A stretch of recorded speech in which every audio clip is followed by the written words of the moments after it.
Hey, hey, hey, party people. It's Brandi and Cesley, and we're back with Blooming Through Faith, the podcast that helps you grow and bloom in your mindset, lifestyle, health, and wealth. We want you to know that you're capable, beautiful, and worthy.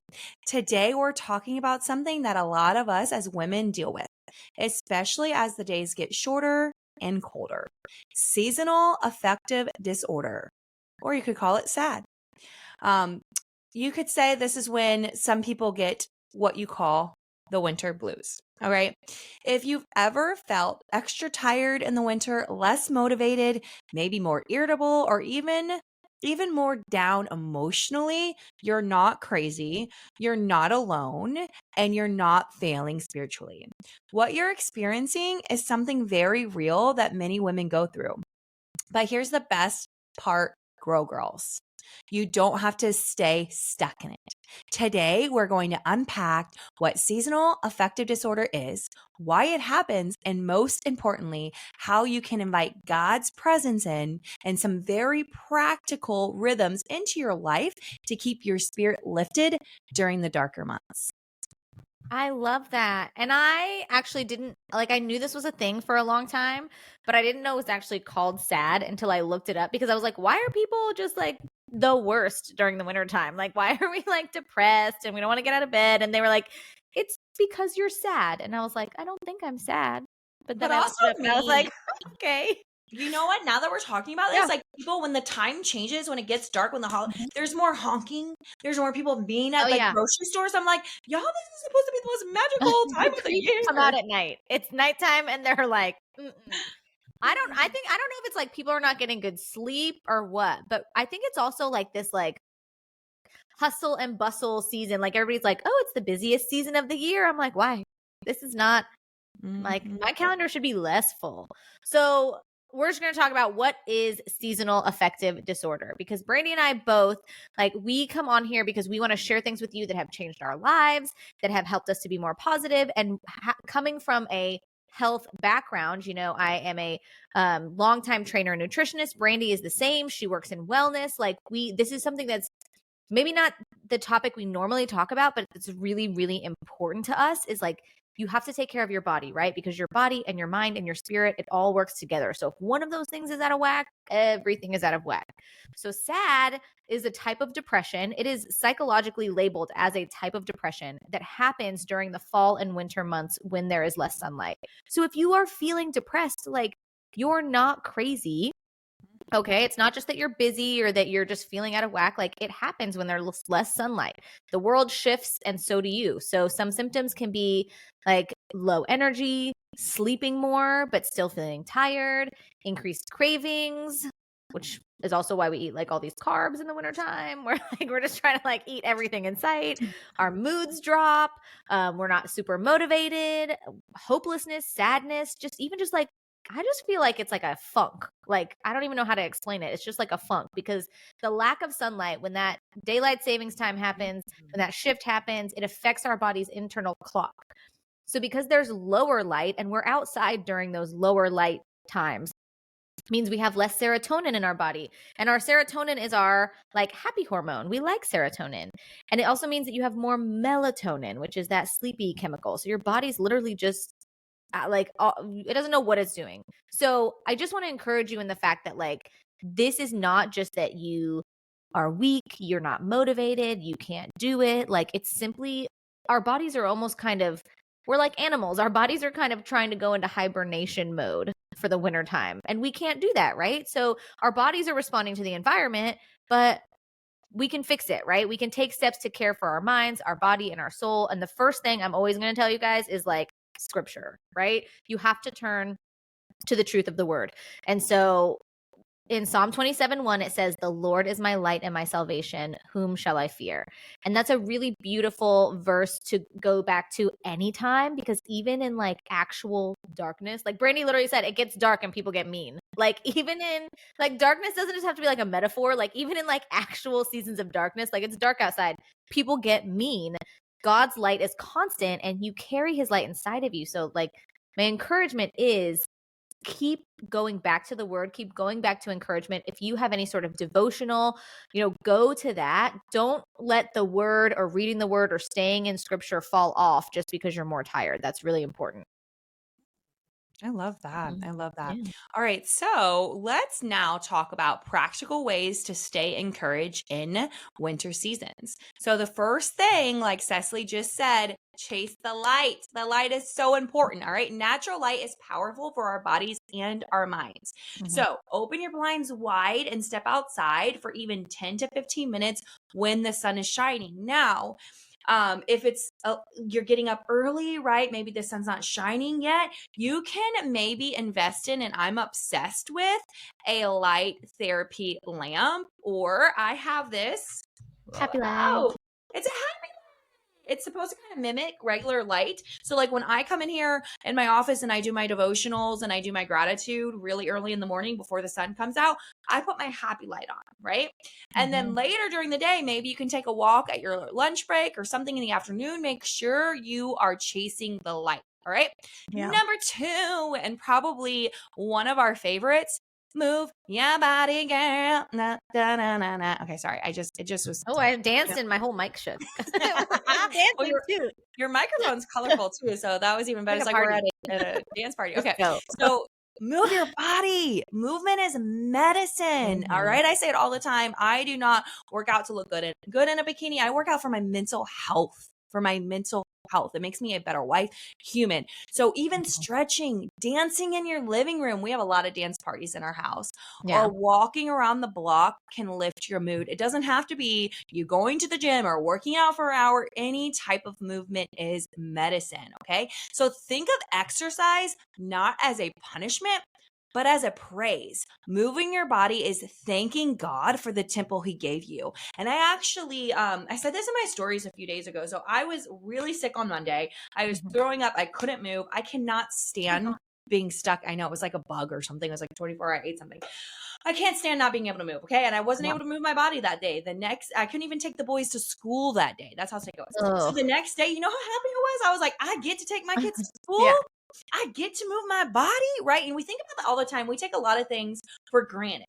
So like if you were in a hospital bed, you would pray. You would just pray to be healthy, right? That would be what you wanted. And we walk around healthy all the time, taking it for granted. If we were in a wheelchair, we would just pray to have the use of our legs, to pick our kids up, to run again, to walk again. Most of us have no issues with our legs, but we're taking them for granted, right?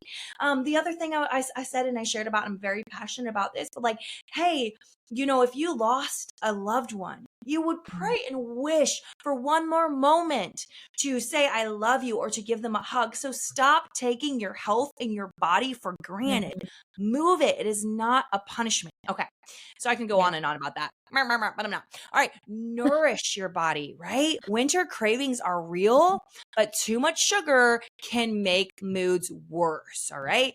So we always say, don't deprive yourself, baby. Live the 70-30 rule. So yeah, you might be having holiday parties. You might be going here doing that. But the other time when you're at home, when you're making breakfast, when you're making dinner, fuel your body right.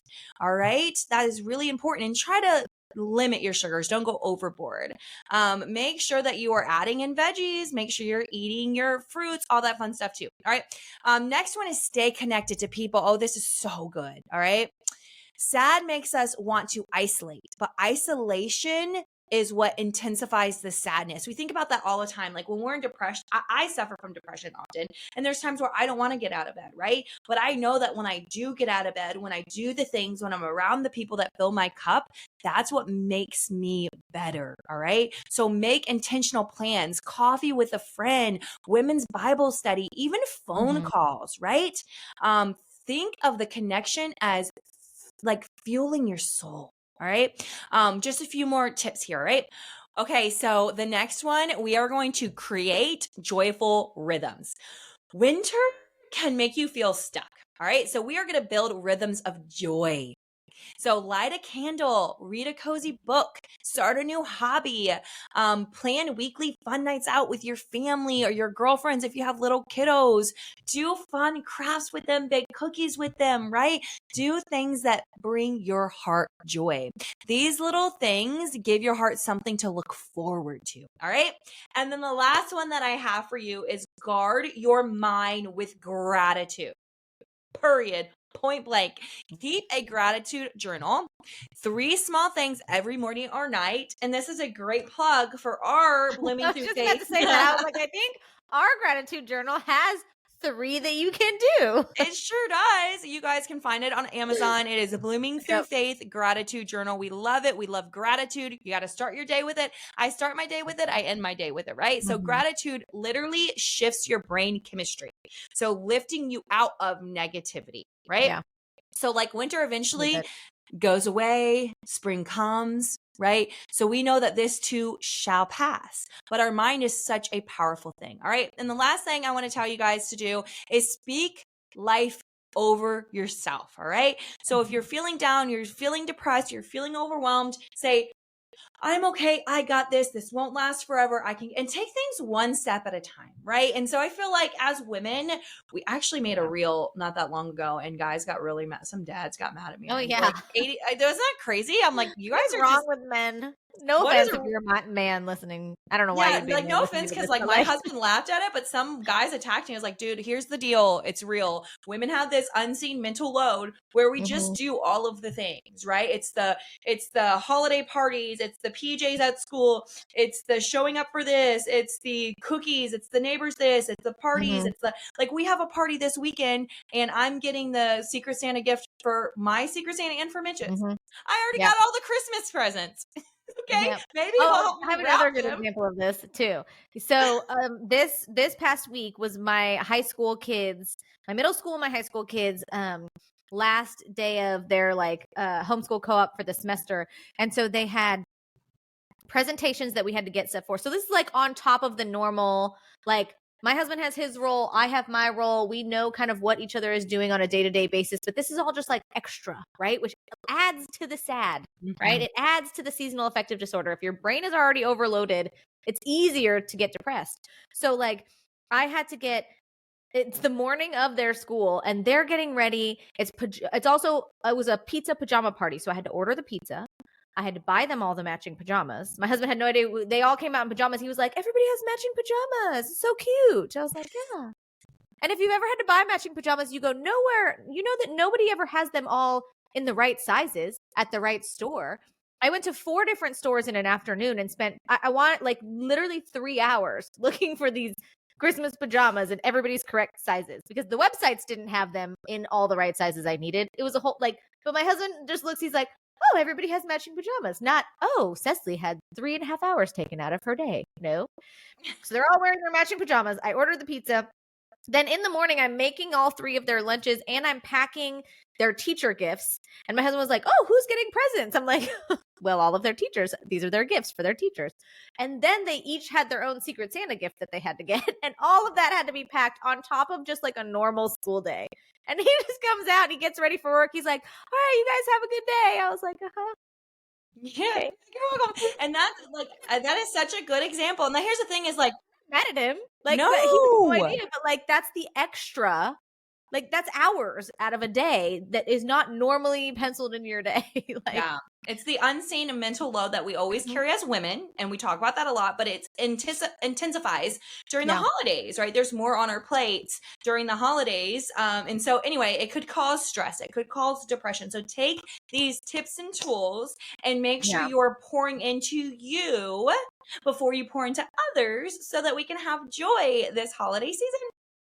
Yeah, and remember, like, just on top of all that, like, the devil is a liar. Okay, I know I say that a lot. I should probably get it like put on a T-shirt or something. Like, We devil is a liar. should. We need Just put on a T-shirts T-shirt or like a mug or like a car decal, somewhere where you're gonna see it all the time. The devil is a liar.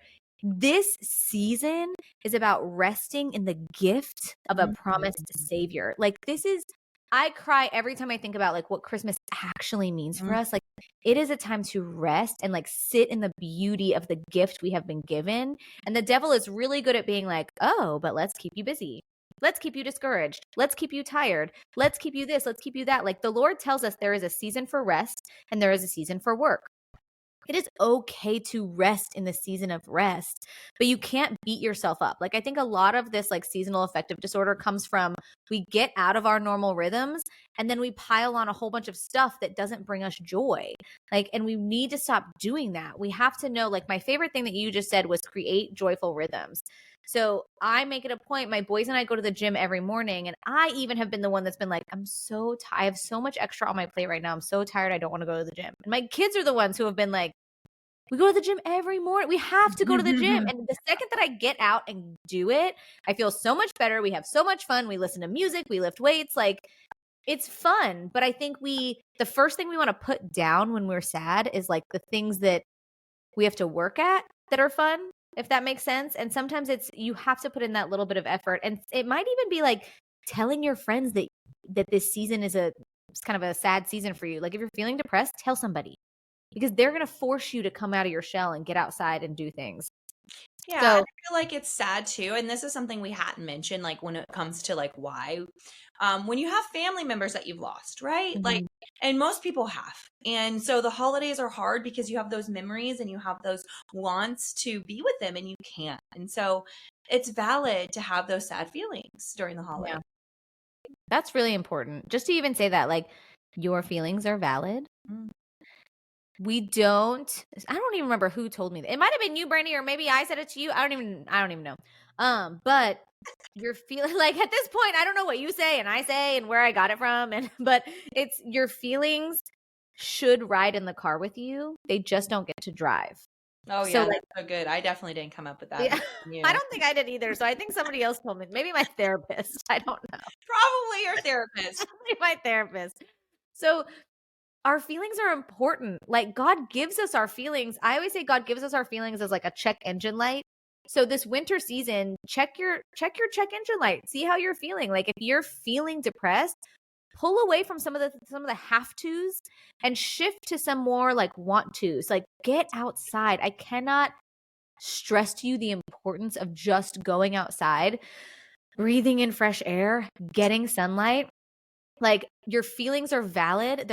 You have to be able to sit with them, but they cannot control what you do. We can't let our feelings suck us into this forever depression. We have to recognize it and go, oh, okay, this is a common thing. And this is why we're doing this episode. Like seasonal affective disorder is an actual like noted psychological thing that occurs in this winter season. So we want you guys to be aware of it as women, because as women, we're already kind of told that our anxiety and our depression is not real.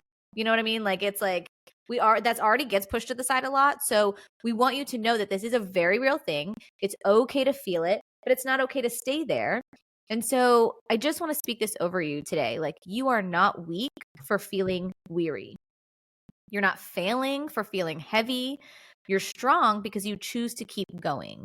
You are radiant because you carry the light of Christ inside of you. Like that's a beautiful thing. Even in this season, you're still blooming despite how you feel. So I want you to just imagine if instead of letting winter pull us down, we choose to stand together as women, checking on each other, encouraging each other, choosing light, choosing joy, choosing gratitude. Just like Brandi said, people get mean during the holidays. What if you know that women go through this during the holidays, and instead of comparing yourself to somebody or thinking they're too busy for you or getting mad at them, like what if you just gave each other a little bit of extra grace during the season?